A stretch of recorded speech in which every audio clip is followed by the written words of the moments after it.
This week in game news, some great stuff has been released. Star Wars Battlefront won't have a single-player campaign because EA thinks nobody really wants one, and Type Tasmanian Tiger 4 has been announced, and it's a 2D platform, a first for the series, and it's coming to Steam next month.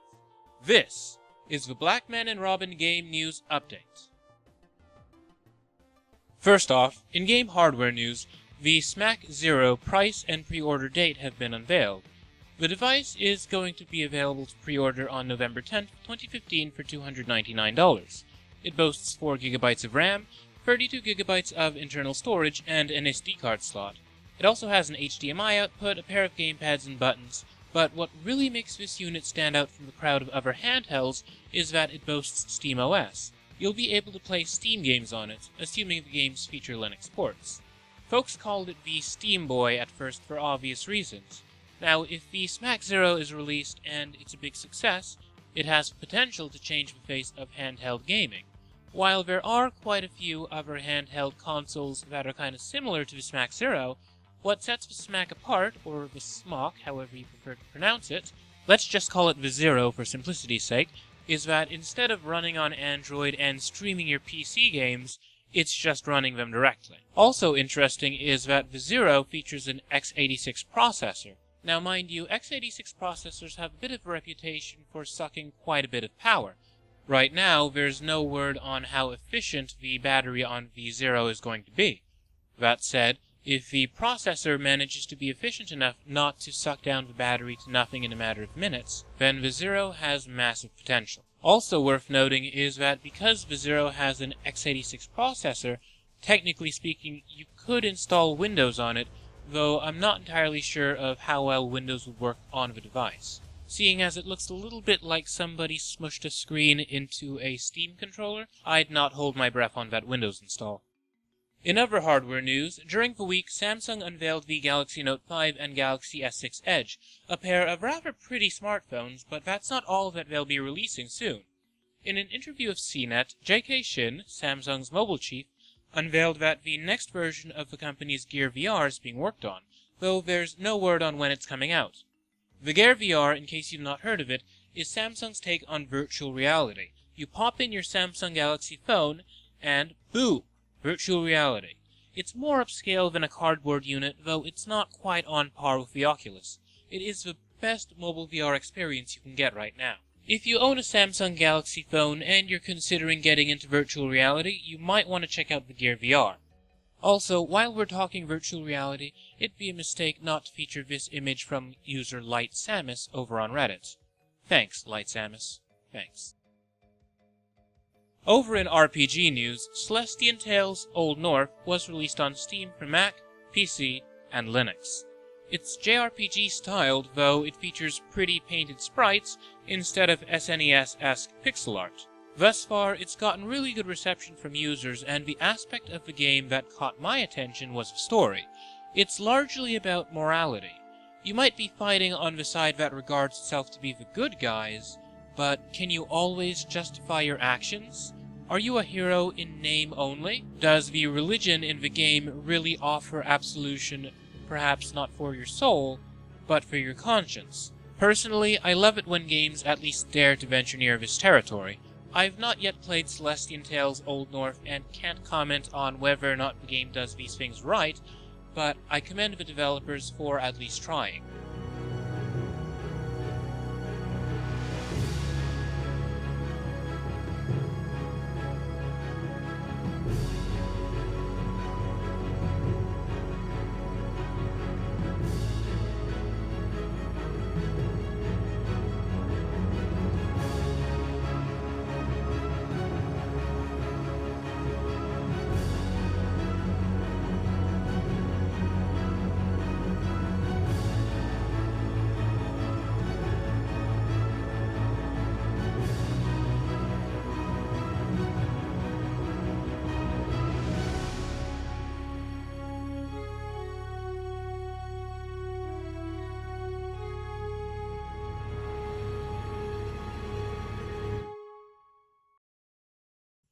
Divinity Original Sin 2 was announced this week. Set to be kickstarted on August 26, 2015, Larian Studios is currently at work on the sequel to their critically acclaimed CRPG. The game will also be available at PAX Prime in booth number 6011. If you'd like to get your hands on the playable prototype of Divinity Original Sin 2, PAX Prime will be the place. You can find out more about the game at divinityoriginalsin2.com. Additionally, as previously announced, there is an enhanced edition of the first game set to be released on the Xbox One and PlayStation 4 sometime this year. If you already purchased Divinity Original Sin on Steam, you'll be upgraded to this version of the game once it's available. If the prices for Pandora's Tower in Retailer Name Withheld are just a wee bit too steep for you, great news. The game is now available to purchase digitally on the Wii and through the Nintendo eShop on the Wii U. This fantasy RPG is about a young woman who is slowly turning into a monster. You play as a dude named Aaron, who must brave the 13 towers and fight a series of monsters in order to collect their meat to give to Alina, the cursed young lady. Part of what makes this game special is that folks rallied for it during Operation Rainfall. It wasn't initially going to be released on the Wii in the United States, but thanks to a big concerted effort, the game wound up getting a Western release, alongside Xenoblade Chronicles and The Last Story. While I've not played Pandora's Tower, I have heard very good things about it. If you're looking for a good way to get a good game at a good price, you'll want to check it out on the Wii U eShop. In other Nintendo news, this week Nintendo released a video demonstrating features of the upcoming Super Mario Maker. It has a plethora of cool creation features and stuff, but that's not newsworthy in itself. Do you know what is newsworthy? The fact that it'll take 9 days to unlock them all. That's right, folks. In order to unlock all the features in Super Mario Maker, you have to play the game on 9 different days for at least 5 minutes each day. Nintendo's doing this, it seems, so that people won't be overwhelmed, but frankly, I have my doubts that the 9-day method will be effective. Some while back, I used to use a program called Blender to make things in 3D. Now these are pretty ugly things. I mean, I wasn't very good at using Blender, but that's beyond the point. Blender had a very busy user interface. It was a little overwhelming and not very friendly to people who are new. So I would have appreciated a simplified, stripped-down version of the GUI for when I was new, but one that I could make more complex at my own pace. Not, however, over the course of 9 days.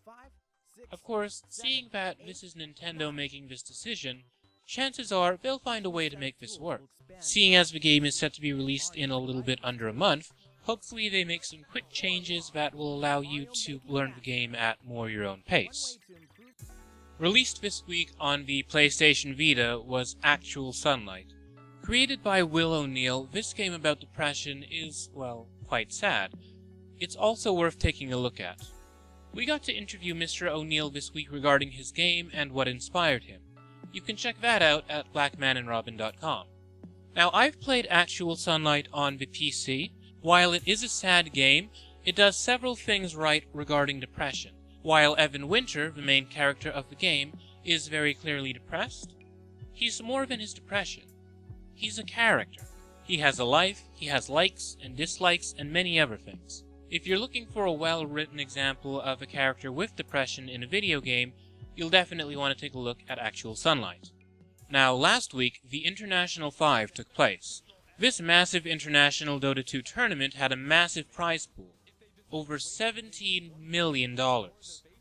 During the second day of the tournament, somebody was rude enough to DDoS the game's servers, slowing things down, but ultimately the show went on. This year, the winning team was Evil Geniuses from the United States.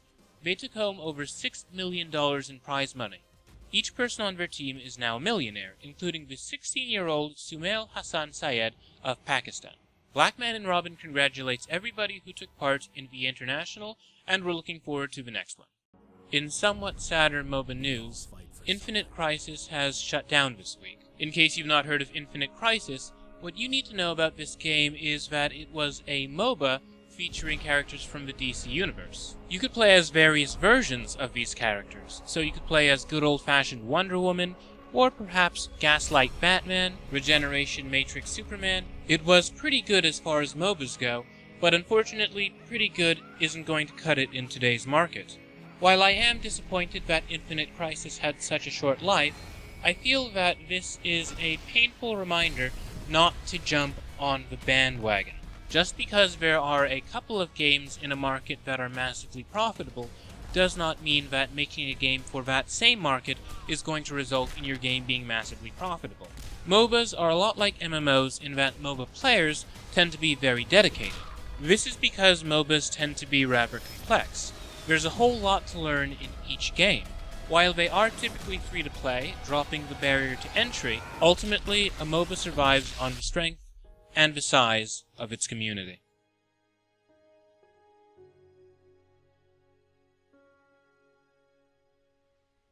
What do you fight for?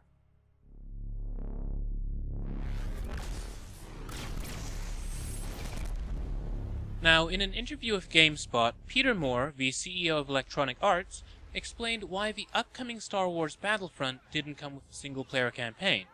Apparently, the decision was made early in the development cycle, in part because, according to Moore, very few people actually play the single-player on these kinds of games, that being multiplayer-focused competitive shooters.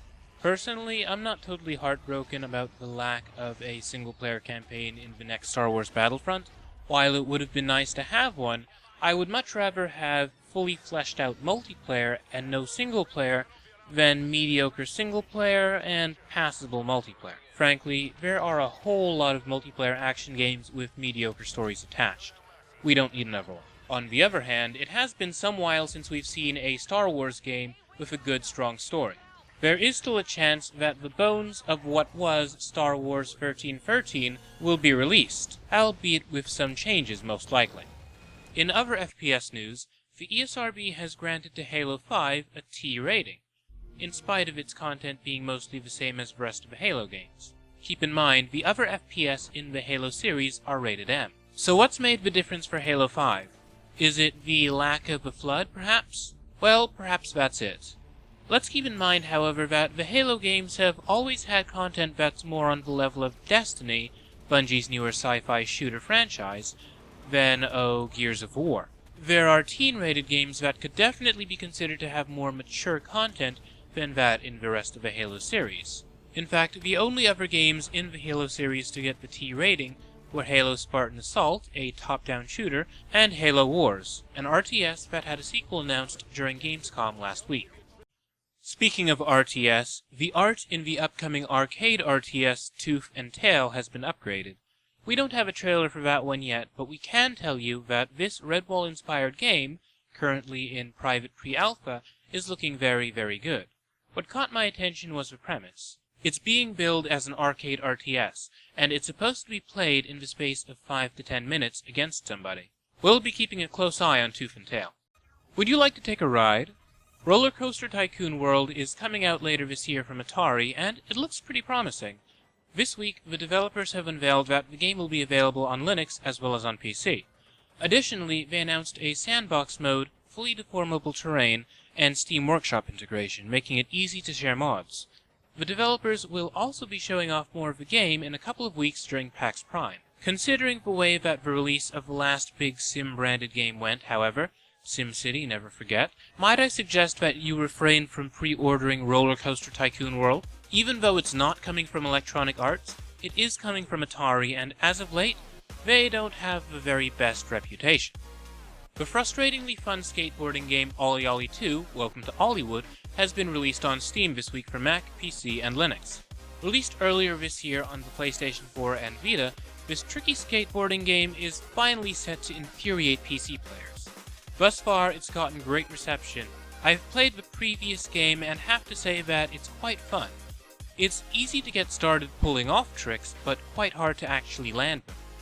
As a side note, on the topic of skateboarding games, the soundtrack to Tony Hawk's Pro Skater 5 has been unveiled. It features music from Yogi and Skrillex, Black Pistol Fire, Deaf Poets, State Champs, and others. We have the full list over at blackmanandrobin.com. Yet another fascinating game that was on the floor of Gamescom last week was Renowned Explorers International Society. It's a strategy-adventure game set in the 19th century and it's set to be released on September 2nd, 2015 for Mac, PC, and Linux. I rather like the game's visual style, and the gameplay sounds interesting. It boasts what the developers are calling attitude-based gameplay. Essentially, if you know how to win a fun, wacky adventure game, you'll have a clue about what to do here. Sometimes it's appropriate to fight, sometimes it's better to use charm or to bluff. You won't see that sort of thing too often in a strategy game, and I'm looking forward to trying it out. Hipster Whale, the studio behind Crossy Road, has unveiled gameplay footage of Pac-Man 256, their take on Pac-Man that draws inspiration from the infamous level 256 glitch in the original game. It's set to be released on iOS and Android sometime soon. This footage was released last week, but it got lost in the madness that was Gamescom. Fortunately, we've got it this week. Speaking of Pac-Man, at the time of production, the Humble Bandai Namco bundle is currently going on at humblebundle.com, and it includes the Pac-Man Championship Edition along with several other games. If you purchase the bundle, you'll also be giving to charity. Save the Children, to be specific. Last week, we held a Steam Key giveaway for the Stanley Parable. We invited people to comment on the Final Fantasy XV trailer, which was rather odd seeing as it was pretty much just a minute of King Regis holding a little baby Noctis and crying. Did this trailer emotionally resonate with you, or does it strike you as overrich, overmuch, and generally pretentious? We invited comments, and we got quite the answer from IItspie over on Instagram, who says, "I have never played any Final Fantasy games, but that first trailer is weird. I mean, a minute of a girl crying? I don't understand how that would help the game sell, or get the message that Square Enix made a game and wants money, but that's my opinion. The gameplay trailer looks amazing, though. The graphics looked stunning.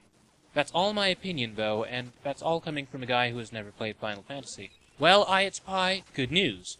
Today you're going to be playing the Stanley Parable. If you're looking to win with Blackman and Robin, you'll definitely want to stick with us, as we hold giveaways all the time. In fact, one of our contests is ending this week. If you haven't already submitted your entry, you're going to want to hurry up and do so.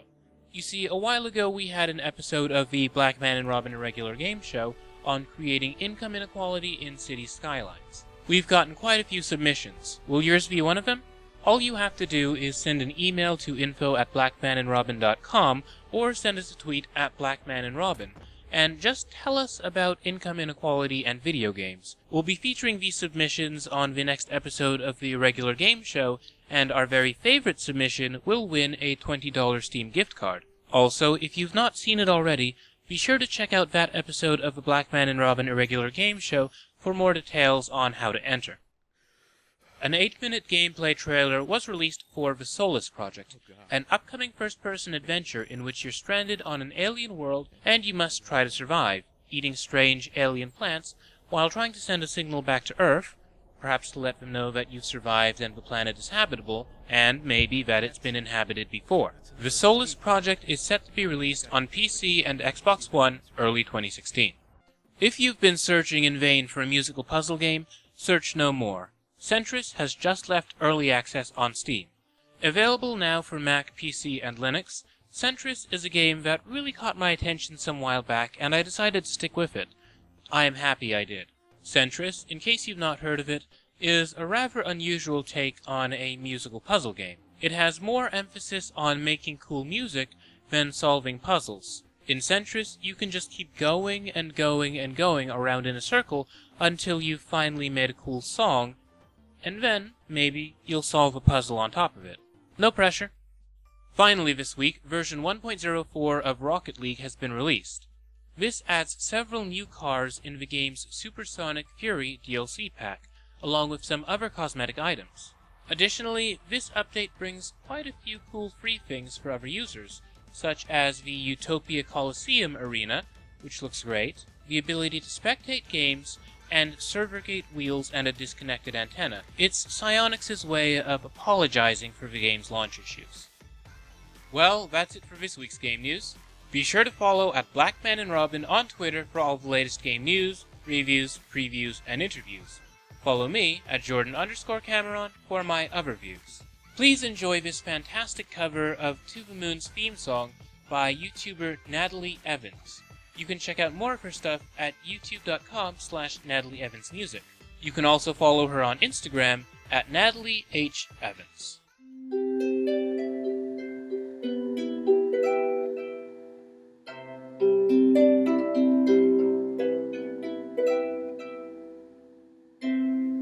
Short steps and deep breath, everything is alright. Chin up, I can't step into the spotlight. She said, I'm sad, somehow without any words. I just stood there, searching for an answer.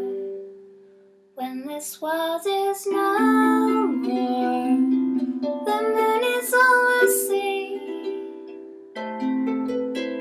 I'll ask you to fly away with me until the stars all fall down. They empty from the sky, but I don't mind if you're with me, then everything's alright.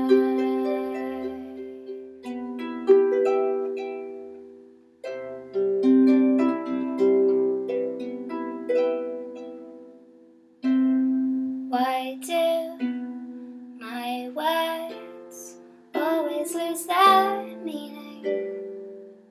What I feel, what I say, there's such a rift between them.